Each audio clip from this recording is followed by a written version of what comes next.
የእግዚአብሔር ልጅ ነኝ። የእግዚአብሔር ልጅነትን የሚገዳደር የሚቃወም ሰይጣን ብቻ ነው። ወዳጆቼ በዚህ ምድር ላይ ጨዋ ብትሆኑ፣ ስነ ስርዓት ያላችሁ ሰዎች ብትሆኑ፣ ዲሲፕሊን በተጨበጨበላችሁ ዲሲፕሊን ብትሆኑ፣ ሰይጣን እሱን አይፈራ። ሰይጣን የሚፈራው የእግዚአብሔር ልጅ ነኝ ስትል ሊሞቃችሁና ደስ ሊላችሁ የሚገባ ነገር ቢኖር ልጅነታችሁ ነው። ጠላታችሁ ሰይጣን ከምንም ነገር በላይ የሚያስደነግጠው ልጅ ነኝ ስትሉ፣ ልጅ ነኝ የሚለውን ይፈራል። ለምን? ስልጣን አለ፣ አውቶሪቲ አለ በልጅነት ውስጥ።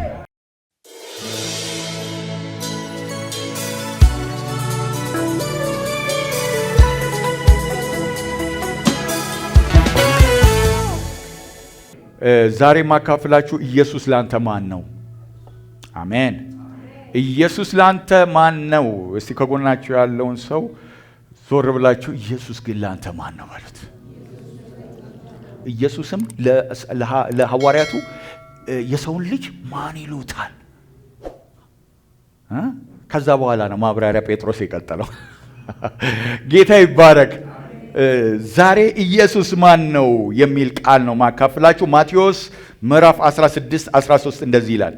ኢየሱስም ወደ ፊልጶስ ቄሳርያ ሀገር በደረሰ ጊዜ ደቀ መዛሙርቱን ሰዎች የሰው ልጅ ማን እንደሆነ ይሉታል ብሎ ጠየቀ። እነርሱም አንዳንዱ መጥመቁ ዮሐንስ፣ ሌሎችም ኤልያስ፣ ሌሎችም ኤርምያስ ወይም ከነቢያት አንዱ ነው ይላሉ አሉት። እርሱም እናንተስ እኔ ማን እንደሆንኩ ትላላችሁ አላቸው። ስምዖን ጴጥሮስም መልሶ አንተ ክርስቶስ የሕያው የእግዚአብሔር ልጅ ነህ አለ። ኢየሱስም መልሶ እንዲህ አለው፣ የዮና ልጅ ስምዖን ሆይ በሰማያት ያለው አባቴ እንጂ ሥጋና ደም ይህንን አልገለጠልህምና ብፁዕ ነህ። አሜን። እግዚአብሔር ገልጦልሃል። ከእግዚአብሔር እንጂ ከማንም አልተገለጠልህም። ወዳጆቼ ዓለም ላይ ስለ ኢየሱስ ክርስቶስ ብዙ ተጽፏል፣ ብዙ ተብሏል። ብዙ ሰዎች ኢየሱስ ማን ነው በሚለው ንግግር ላይ ወይንም አስተያየት በሚሰጡበት የተለያየ ነገር ብለዋል ስለ ኢየሱስ። ቡዲስቶች በአንድ ወቅት ላይ እንደዚህ ብለዋል፣ ኢየሱስ ልዩ ልዩ ታምራትን ያደረገ፣ በአንድ ወቅት የተገለጠ፣ በመስቀል ላይ የተሰቀለ፣ ነገር ግን የእግዚአብሔር ልጅ ያልሆነ አምልኮ የማይገባው አንድ ጥበበኛ ሰው ነው ብለው ይናገራሉ። ምኖች? ቡዲስቶች። ገብቷቸዋል። ተአምራትን ሰርቷል። አዎ ሰርቷል። በምድር ላይ በድንቅ በታምራት ተገልጧል። አዎ ተገልጧል። አስተምሯል። ግሬት ቲቸር ነው። ትምህርቱ በጣም የሚገርም ትምህርት ነው። በመስቀል ላይም እንዲሁ ተሰቅሏል። ነገር ግን ከክርስትና የሚለዩት የእግዚአብሔር ልጅ አይደለም። ወዳጆቼ የእግዚአብሔር ልጅ አይደለም። ሰይጣን ሁል ጊዜ የሚክደው የእግዚአብሔርን ልጅነት ነው። አንተ የእግዚአብሔር ልጅ ከሆንክ አለ እኮ፣ አንተ የእግዚአብሔር ልጅ ከሆንክ፣ የልዑል የእግዚአብሔር ልጅ ከሆንክ እስቲ ከዚህ መስቀል ላይ ውረድ። ወዳጆቼ የእግዚአብሔርን ልጅነት ነው። በልጅነት ውስጥ ክብር አለ። በልጅነት ውስጥ የከበረ ነገር አለ።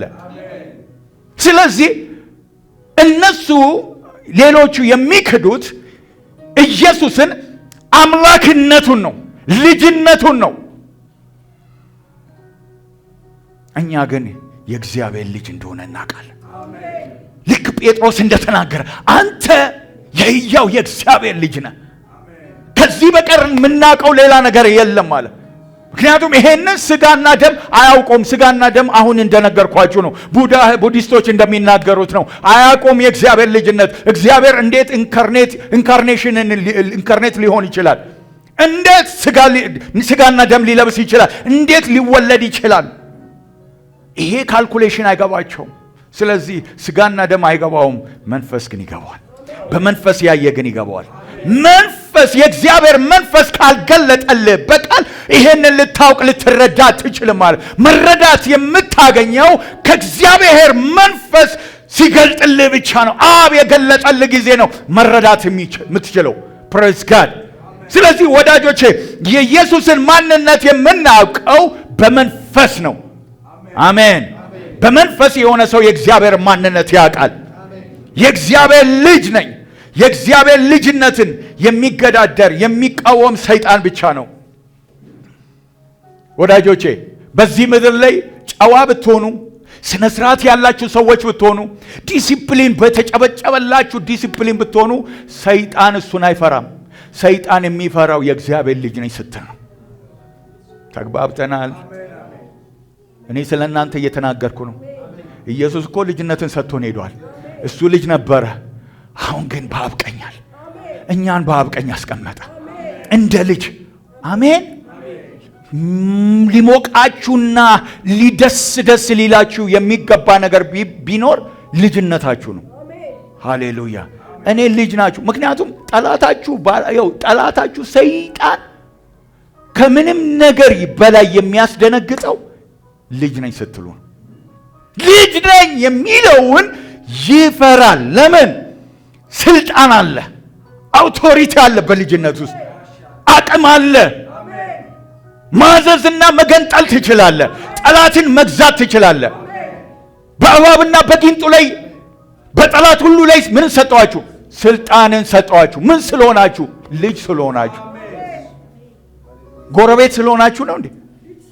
ልጅ ስለሆንክ፣ ልጅነትን ስለተቀበልክ፣ አምነ በክርስቶስ ኢየሱስ አምነ ስለተቀበልከው፣ ላመኑትም ለተቀበሉትም የእግዚአብሔር ልጆች የሆኑ ዘንድ ስልጣንን ሰጣችሁ። ስልጣንን ሰጣችሁ።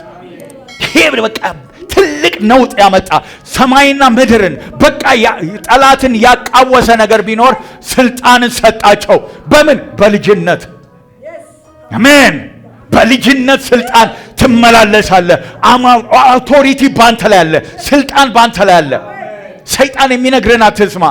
አንተ ትንሽ ነህ፣ ጉንዳን ነህ፣ ደቃቃ ነህ፣ ምንም አታመጣም የሚለውን አትስማ። እኔ የእግዚአብሔር ልጅ ነኝ። በደሙ የተዋጀው የእግዚአብሔር ልጅ ነኝ። ሰይጣን አታቀኝም። እኔ በእግዚአብሔር አብ ቀኝ የተቀመጥኩኝ የእግዚአብሔር ልጅ ነኝ። አሜን። የእግዚአብሔር ልጅነት የእግዚአብሔር በእግዚአብሔር አብ መቀመጥ፣ ቀኝ መቀመጥ ምን ያህል ክብር ነው ወዳጆች። ተቀምጠሃል፣ አስቀመጠ። አዲስ ህይወት ሰጥቷል። በኢየሱስ ስም የማይሸነፍ ህይወት ባንተ ውስጥ ገብቷል። ከማይጠፋ ዘር ተወልደሃል። እስቲ ከማይጠፋ ዘር ተወልጃለሁ በሉ። ከማይጠፋ ዘር ተወልደሃል። ይሄም ከእግዚአብሔር ዘር፣ ከማይጠፋው ከእግዚአብሔር ዘር ተወልጃለሁ። ኤቲስቶች የሚሉት ነገር አለ። እግዚአብሔርን የማያምኑ ኤቲስት ማለት እግዚአብሔር የለም የሚሉ ናቸው። በዛው ልክ ደግሞ ሰይጣንንም የሚያመልኩ ሰይጣኒዝም የሚባሉት ስለ ኢየሱስ ማን ነው ብትሏቸው የሚያውቁት አንድ ነገር ነው። ጥበብ የጥበብ መገለጫ ነው። የእውቀት መገለጫ ነው። በአንድ ወቅት በጥበብና በእውቀት ተገልጧል። አንድ ጊዜ በአንድ ወቅት ከ2000 ዓመት በፊት የተገለጠ የሆነ ግሬት ቲቸር ነው። ምልክትን አድርጓላው። ልክ እንደ አንድ ፈላስፋ አርገው ያዩታል ኢየሱስን። ጳውሎስ ግን እንደዚህ አለ። አንደኛ ቆሮንቶስ ምዕራፍ 2 ከ4 እስከ 5 እምነታችሁም በእግዚአብሔር ኃይል እንጂ በሰው ጥበብ እንዳይሆን ቃሌም ስብከቴም መንፈስን ኃይልን በመግለጥ ነበረ እንጂ በሚያባብል የጥበብ ቃል አልነበረም። የሚያባብል የጥበብ ቃል ወዳጆቼ የትም አያደርስም። የሰው ቃል ነው። የሰው ቃል ጠላት የሚናገር እንደ ሰውኛ ነው። እኛ ግን የተሰቀለውን ክርስቶስን እንሰብካለን። ኢየሱስ ጌታ ነው። እኛ ግን የተሰቀለውን ክርስቶስን እንሰብካለን። የሄደው የሚመጣውን እንሰብካለን። እርሱ ድል ሰጥቶናል። እሱ ከአብ ጋር አስታርቆናል። ልጆች አድርጎናል። ከሱ የተነሳ ድነናል።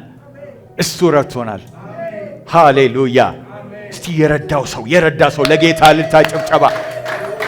ለእግዚአብሔር ልጅ ለኢየሱስ ክርስቶስ ክብር ለኢየሱስ ይሁን። አሜን።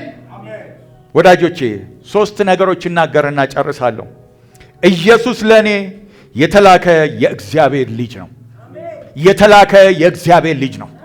ኢየሱስ የተላከ የእግዚአብሔር ልጅ ነው። የተላከ አምላክ ነው። መሲህ ክርስቶስ ነው። የተላከ የሚለው ወዳጆቼ የተላከ ነው።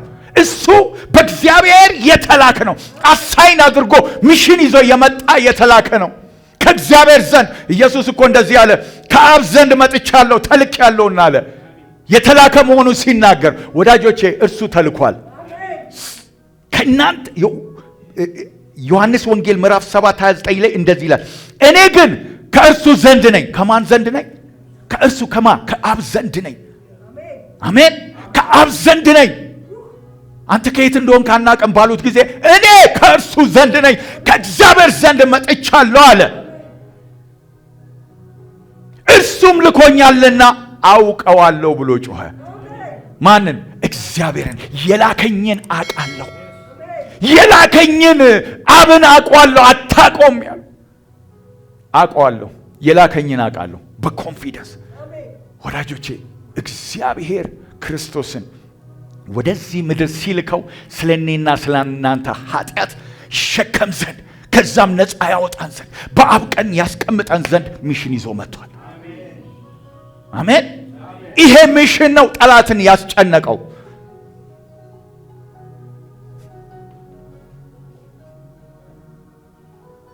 ጠላትክ ወዳጄ መቼም የሚፈራው ተልኬያለሁ ስትል፣ የእግዚአብሔር ልጅ ነኝ በእግዚአብሔር ልጅነት ተልኬያለሁ ስትል ይፈራል፣ አይመቸውም።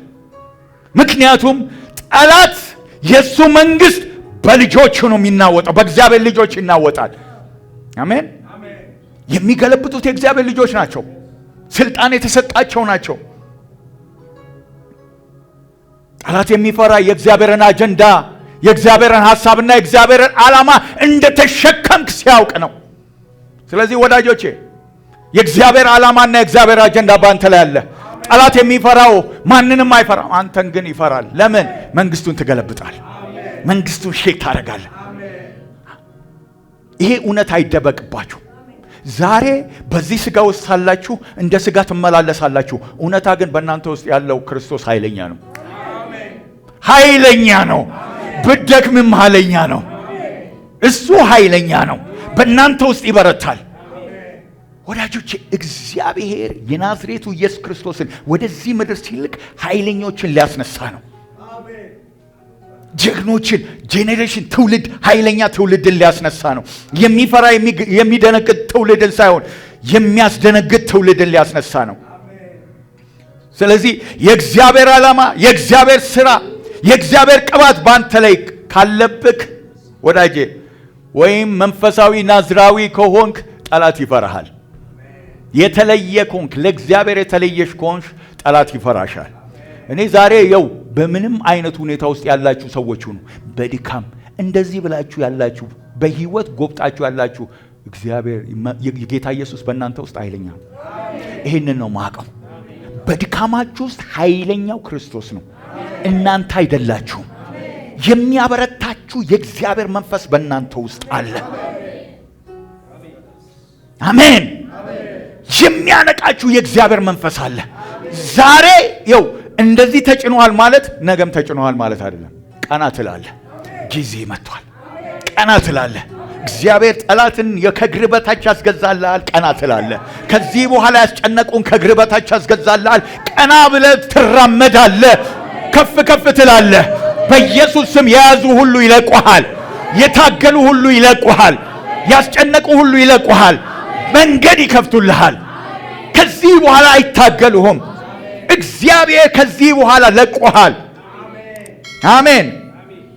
ጠላት ወዳጆቼ የእግዚአብሔር ልጅነት፣ ስልጣን፣ የእግዚአብሔር ዓላማ በእናንተ ላይ ካለ ማንንም አይፈልግም።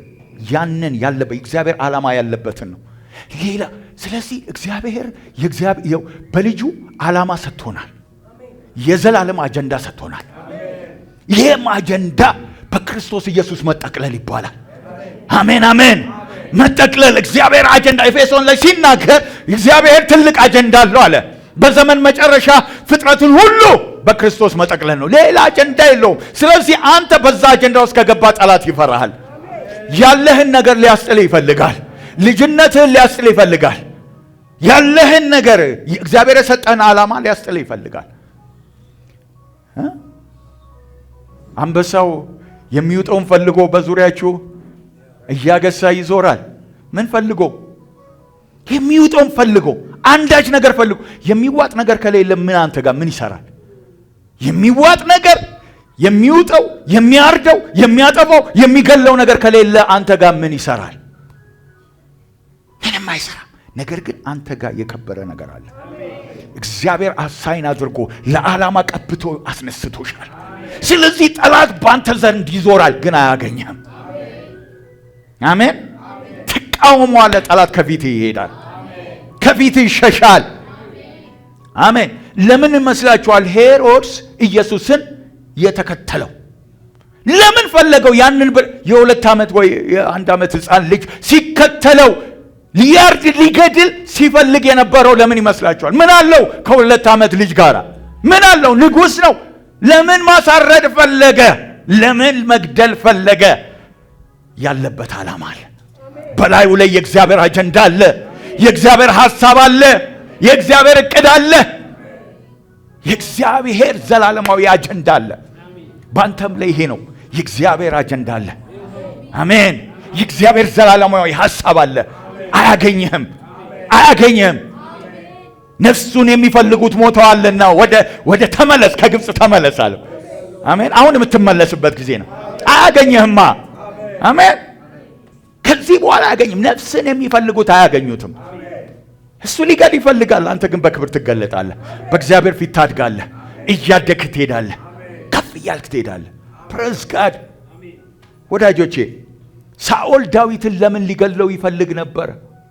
ተቀብቷል። የተቀባ ነው። የተቀባን ይፈልግ ነበር፣ ግን አልቻለም።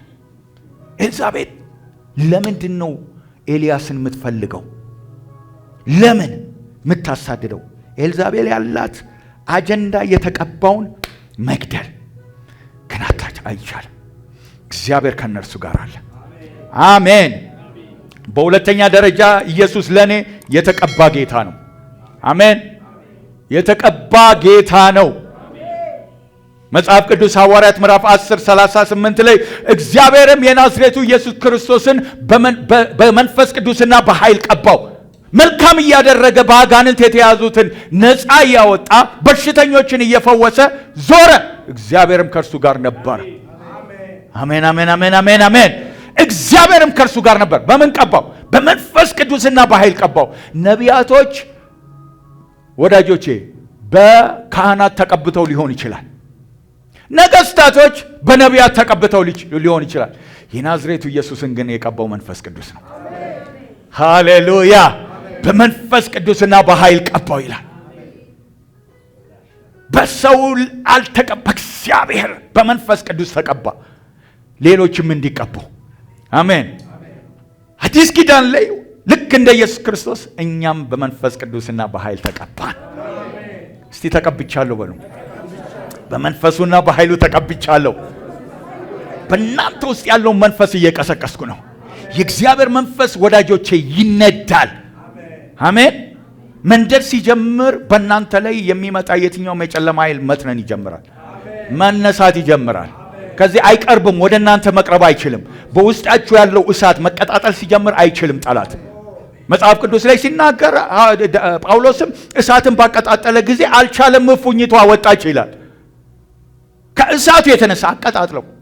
ሲምፕል፣ የማይለቅ ነገር የለም። ከዙሪያ ላይ ከአካባቢ ላይ እሳቱን ስታቀጣጥለው ብቻ የማይሄድ የማይነሳ ይነሳል፣ ይወጣል። ኢየሱስ ጌታ ነው። አሜን፣ አሜን፣ አሜን። ክብር ለኢየሱስ ይሁን። ስለዚህ ወዳጆቼ የተቀባ በመንፈስ ቅዱስ የተቀባ ጌታ ነው። በሶስተኛ አዳኝ ንጉሥ ነው። አሜን። አዳኝ ንጉሥ ነው። ኢየሱስ ማን ነው? አዳኝ ንጉሥ ነው። መልአኩም ለዮሴፍ ተገልጦለት እንደዚህ አለ። ማቴዎስ ምዕራፍ 1:21 ላይ ልጅም ትወልዳለች፣ እርሱ ሕዝብን ከኃጢአታቸው ያድናቸዋልና ስሙም ኢየሱስ ትለዋለች። ሊነዝራችሁ ቢችል በዚህ ሰዓት የሚያስነዝራችሁ የኢየሱስ ስም ነው። ስሙንም ኢየሱስ ትለዋለች። ሕዝቡን ከኃጢአት ሁሉ ወዳጆቼ፣ የትኛውም ደም የትኛውም የበግና የፍየል ደም የሰውን ኃጢአት አላነጻም። የኢየሱስ ደም ግን ከኃጢአት ሁሉም ፕሬዝ ጋድ ሲለ ኢየሱስ ክብር ለዚህ ላዳነን ጌታ ክብር ለሱ ይሁን። ከባርነት፣ ከእስራት፣ ከጭቆና፣ ከመግበጥ፣ ከሐዘን፣ ከጉስቅልና ነፃ ወጣ። በልጁ ነፃ ወጣ። ነፃ ያወጣቸው ዘንድ ያ መንፈስ ተሰጠን። ነፃ ያወጣን ዘንድ መንፈሱን ሰጠን። አሜን። አርነት ያወጣን ዘንድ መንፈሱ ባለበት አርነት አለ። አሜን። ስለዚህ ያ ኢየሱስ ዛሬም ነፃ አውጪ ነው። አዳኝ ነው። አዳኝ ንጉሥ ነው። ኢየሱስ አዳኝ ንጉሥ ነው። አሜን። አዳኝ ንጉሥ ነው። ኢየሱስ ለአንተ በሉት ከጎናችሁ ያለው አዳኝ ንጉሥ ነው። ቅድም ማን ነው ብያችሁ ጠይቄያችኋለሁ። አሁን ለነፍሳችሁ መልስ አግኝታችኋል።